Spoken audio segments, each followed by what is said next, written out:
हमारा शरीर वो साधन है जो हमें मुक्ति के द्वार तक लेकर जाता है। यही हमारा सबसे बड़ा साथी होता है। एक स्वस्थ शरीर आपके लिए एक वरदान हो सकता है, लेकिन एक बीमारियों से ग्रस्त शरीर आपके लिए एक शाप होता है। ऐसा शरीर आपको जिंदगी भर दुखी रखेगा, चाहे आपके पास कितना ही धन क्यों ना हो। अगर आपका शरीर बीमारियों से ग्रस्त है तो वो धन आपके किसी काम का नहीं रह जाएगा, क्योंकि आप अपने धन का भोग ही नहीं कर पाएंगे। एक सन्यासी अपने शिष्यों को इसी प्रकार के उपदेश दे रहे थे। सन्यासी ने उनको बताया कि बहुत सारे योगी पहाड़ों में जाकर कठिन तप करते हैं, बहुत दिनों तक भूखे रहते हैं, व्रत करते हैं। वो ऐसा इसीलिए करते हैं ताकि वो अपने शरीर को मजबूत बना सके, ताकि उनका शरीर लंबे समय तक जीवित रह सके और वो लंबे समय तक जीवित रह के मुक्ति के द्वार खोल सके। जब सन्यासी अपने शिष्यों को ये सब बता रहे थे, तब वहाँ पर एक बुजुर्ग आदमी अपने जवान बेटे को लेकर उनके पास पहुंचा। बुजुर्ग आदमी की आंखों में एक चमक थी, उसकी चाल में एक चपलता थी और उसके पूरे व्यक्तित्व से एक तेज निकल रहा था जो सबको अपनी ओर आकर्षित कर रहा था। लेकिन उसका जवान बेटा उसके बिल्कुल विपरीत था। उसके चेहरे पर कोई तेज नहीं था, उसकी चाल से वो थका थका लग रहा था। उस जवान युवक को देखकर ऐसा लगता था जैसे सारे संसार की विपत्ति उसी के कंधों पर आ गई हो। उसमें जवानी के कोई लक्षण दिखाई नहीं दे रहे थे। वो ऐसा प्रतीत हो रहा था जैसे जवानी में ही उसे बुढ़ापा आ गया हो। आश्रम के शिष्यों की तरफ बिना कोई ध्यान दिए वो बुजुर्ग आदमी अपने बेटे को लेकर उस सन्यासी के पास पहुंच गया। उन्होंने सन्यासी से हाथ जोड़कर याचना की कि आजकल के युवा बच्चों में कोई तेज नहीं बचा है, सब में बुढ़ापा पहले से ही आ गया है। लेकिन अगर मैं अपनी बात करूं तो आज बुढ़ापे में भी मुझे कोई बीमारी नहीं है, मैं बिल्कुल स्वस्थ हूं। लेकिन जब मैं अपने बेटे की तरफ देखता हूं तो मेरा दिल दुखी हो जाता है, क्योंकि ये अपने पिता से पहले ही बूढ़ा होने लग रहा है और एक पिता के लिए इससे ज्यादा दुख की बात क्या हो सकती है। उन्होंने सन्यासी से प्रार्थना की कि आप आयुर्वेद के ज्ञाता हैं, आप इतने बड़े सन्यासी हैं, आपके पास तो बहुत सारे तरीके होंगे जिससे मेरे बेटे को बुढ़ापा आने पर भी बीमारी ना पकड़े। अगर आपके पास ऐसी कोई औषधि है तो आप उसे देने की कृपा करें, जिससे मैं चिंता मुक्त होकर अपना जीवन जी सकूं। सन्यासी ने उस बुजुर्ग आदमी के युवा बेटे की तरफ देखते हुए कहा कि औषधि तो बीमार आदमी को दी जाती है, लेकिन इस युवक को देखकर ऐसा लगता है कि इसे कोई बीमारी नहीं है, बल्कि इसके खान पान, इसके रहन सहन और इसकी दिनचर्या में थोड़ा बदलाव करने से इसका पूरा जीवन बदल सकता है। असल में इंसान अगर बीमारी आने से पहले ही सतर्क हो जाए तो उसके पास बीमारी नहीं आएगी। लेकिन हम बाद में सतर्क होते हैं जब बीमारियां हमारे शरीर में प्रवेश कर चुकी होती हैं और उसके बाद औषधियों के इलाज के अलावा और कोई तरीका हमारे पास नहीं बचता।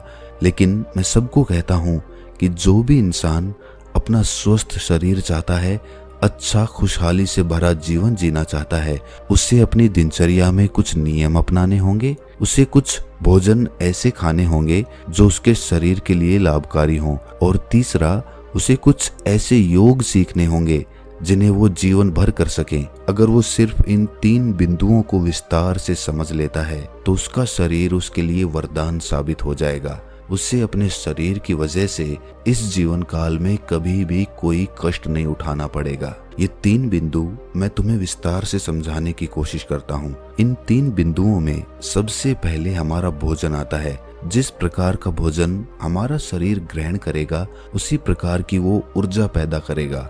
अगर हम अपने शरीर में बासी खाना डालेंगे तो वो आलस्य से भरा रहेगा, वो हमेशा सुस्त रहेगा। लेकिन वहीं पर अगर हम उसमें ताजा खाना डालेंगे तो हमारा शरीर चुस्ती से भरा रहेगा, उसमें कोई आलस्य नहीं रहेगा। सन्यासी ने अपने कथन पर और प्रकाश डालते हुए बताया कि किसी भी देश का भोजन वहाँ की ऋतुओं और वहाँ की जलवायु पर निर्भर करता है। ऋतुओं के हिसाब से सर्दी का अलग खाना होता है, गर्मियों का अलग खाना होता है, और उसी प्रकार अलग अलग ऋतुओं का अलग अलग खाना होता है। और अगर हम जलवायु की बात करें तो जो लोग समुद्र के किनारे रहते हैं उनका खाना अलग होगा, और जो लोग रेगिस्तान के पास रहते हैं उनका खाना उनसे बिल्कुल अलग होगा, क्योंकि अलग अलग देश में वहाँ की जलवायु के हिसाब से फसल उगाई जाती है और जो फसल वहाँ पर उगती है उसी के हिसाब से वहाँ पर भोजन तैयार किया जाता है। लेकिन चाहे किसी भी देश या किसी भी जलवायु का भोजन क्यों ना हो, अगर तुम अपने भोजन के साथ कुछ खाद्य पदार्थ और लेते हो तो तुम्हारा शरीर अपने आप चुस्त रहेगा, ऊर्जा से भरा रहेगा। उदाहरण के लिए मैं तुम्हें बताना चाहता हूँ कि खाने के साथ गाय का देसी घी बहुत ही लाभकारी होता है, लेकिन जरूरत से ज्यादा घी खाना भी नुकसानदायक हो सकता है। इसीलिए जब भी आप अपने सुबह या फिर रात्रि का भोजन करें तो उसके साथ 2 से 5 चम्मच देसी घी का सेवन अवश्य करें। इससे आपके शरीर के जोड़ों के अंदर वो घी पहुंचता है, जिससे आपके जोड़ उम्र बढ़ने पर भी अच्छी तरह काम करते रहते हैं। तुमने बहुत सारे लोगों को देखा होगा जिनके घुटनों में दर्द रहता है, जिनके हाथ में दर्द रहता है। ये बीमारी तभी होती है जब हमारे शरीर में पर्याप्त मात्रा में तेल नहीं पहुंचता है। तेल यानी कि देसी घी।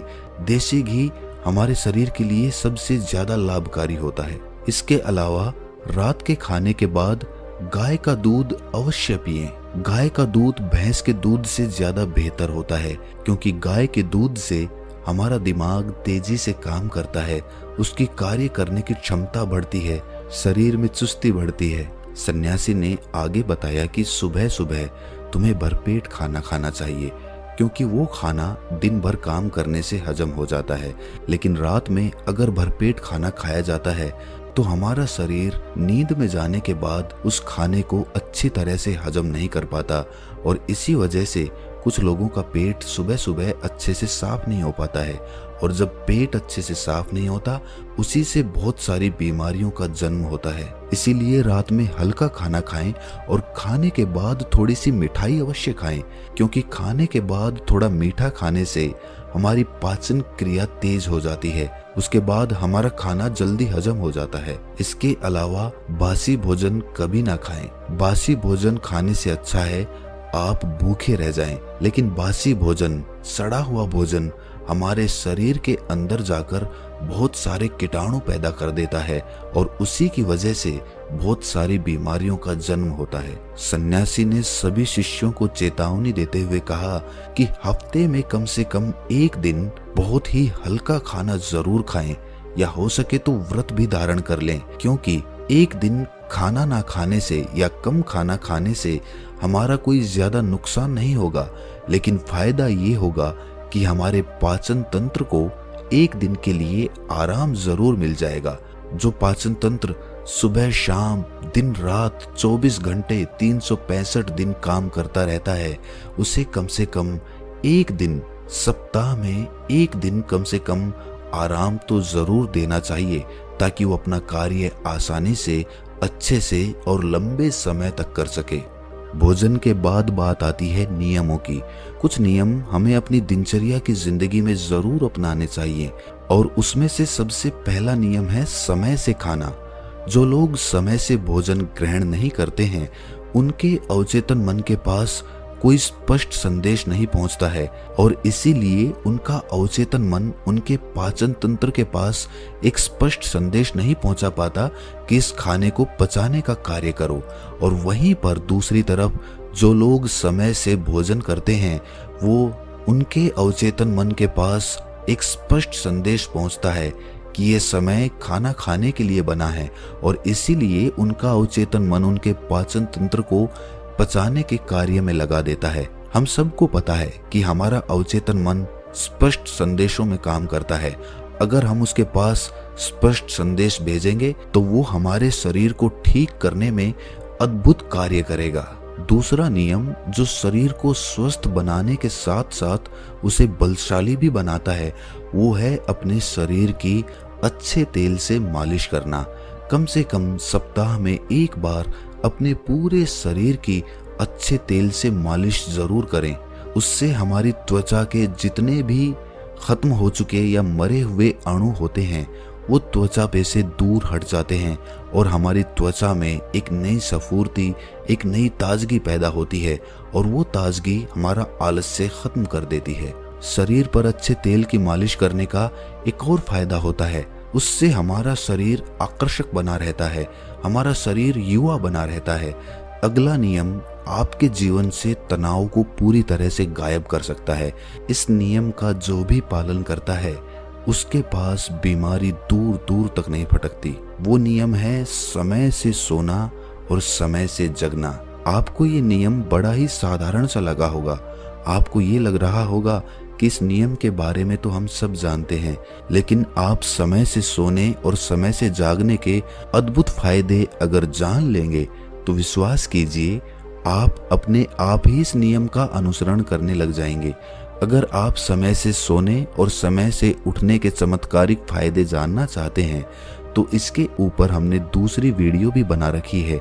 आप उस वीडियो से जाकर इसके बारे में पूरी जानकारी ले सकते हैं। उसका लिंक आपको डिस्क्रिप्शन बॉक्स में मिल जाएगा। इसके बाद अगला नियम बताते हुए उस सन्यासी ने बुजुर्ग आदमी को सावधान करते हुए बताया कि अगर कोई आदमी अपने परिवार और अपने बच्चों के साथ समय व्यतीत नहीं करता है तो वो तनाव से ग्रस्त हो जाता है। घर में सुख शांति रहती है तो मन खुश रहता है, सभी परिवार के जन, सभी परिवार के लोग भी खुश रहते हैं और इसीलिए परिवार के पास कोई भी नकारात्मक ऊर्जा पास में नहीं आती। और उसके बाद आपका परिवार, आपके बच्चे और आप तंदुरुस्ती भरा जीवन जी सकते हैं। कुछ लोग काम ज्यादा होने की वजह से अपने परिवार, अपने बच्चों के साथ ज्यादा समय नहीं बिता पाते। ऐसे लोग अगर रोज समय अपने परिवार को नहीं दे सकते तो कम से कम कुछ दिन, कुछ महीनों के लिए उन्हें कहीं घुमाने के लिए जरूर लेकर जाएं। आप अपने परिवार के साथ जितना वक्त बिताएंगे उतनी ही नजदीकियां आपके परिवार के साथ आपकी बनेंगी और उसके बाद आपके मन से तनाव गायब हो जाएगा। इसके बाद सन्यासी ने बताया कि ये तो तुम सब जानते हो कि व्यायाम करना हमारे शरीर के लिए कितना लाभकारी होता है। हर एक इंसान को व्यायाम करना चाहिए और समय से व्यायाम करना चाहिए, लेकिन कुछ लोग व्यायाम करने का गलत अर्थ निकाल लेते हैं। व्यायाम उतना ही करो जिससे तुम्हारे शरीर को पीड़ा ना पहुंचे। कुछ लोग व्यायाम ज्यादा करने के लिए अपने शरीर को पीड़ा पहुंचाते रहते हैं, लेकिन व्यायाम सिर्फ उतना ही होना चाहिए जितना आप सहन कर सकते हैं। अपनी सीमाओं के परे जाना, अपने शरीर को पीड़ा पहुंचाना आपको थका देगा और थकने के बाद आपके अंदर आलस्य भर जाएगा और उसके बाद आपका कोई काम करने का मन नहीं करेगा। इसीलिए अपने आप को इतना मत थकाओ कि आप अपना काम भी ना कर पाओ। और व्यायाम करने के साथ साथ एक नियम और अपनाना चाहिए और वो नियम है ध्यान का नियम। ध्यान करने से हमारा दिमाग और हमारा मन एकाग्र होना सीखता है, वो विचारों से मुक्त हो जाता है।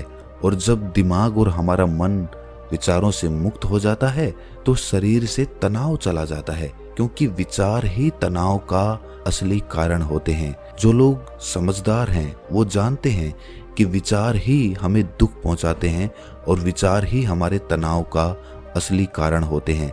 इसीलिए लोग शून्यता में जाने का ध्यान करते हैं। लेकिन अगर आप भी रोज ध्यान करते हैं तो इससे आप विचार रहित तो होंगे ही, साथ ही साथ आपके चेहरे का तेज बढ़ेगा और आपकी इंद्रियां यानी कि आंख, नाक, कान, त्वचा और आपका मस्तिष्क अच्छी तरह से कार्य कर पाएंगे।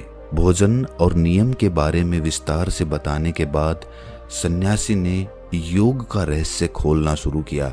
उन्होंने सभी को बताया कि कुछ योग ऐसे होते हैं जो हम अपना काम करते करते अभ्यास कर सकते हैं और उनका अभ्यास करने से हमें चमत्कारिक फायदे मिलते हैं। एक योग जो सबसे ज्यादा लाभकारी होता है और जिसे करने के लिए अलग से समय नहीं निकालना पड़ता, आप कोई भी काम करते हुए उस योग को कर सकते हैं और वो योग है गहरी सांसें लेना। जब भी आप सांस लेते हो तो अपनी नाभि से सांस लेने की कोशिश करें। सिर्फ छाती में सांस भरकर या अपने कंठ में सांस भरकर ना छोड़ें। नाभि तक सांस को जाने दें और नाभि से ही सांस को आने दें।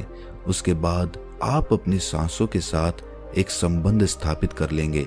जीवन का रहस्य ही सांसों में छुपा हुआ है और जितनी गहरी आपकी सांसें होंगी उतना ही गहरा आपका ध्यान होगा। और ये योग हम कोई भी काम करते हुए कर सकते हैं।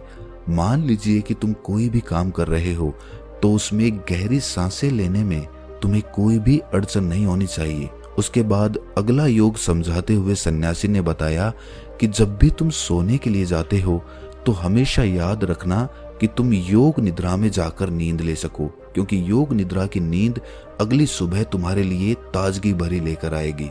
योग निद्रा किस तरह से की जाती है, उसकी प्रक्रिया क्या होती है, इसके बारे में हमने एक वीडियो पहले से बना रखी है।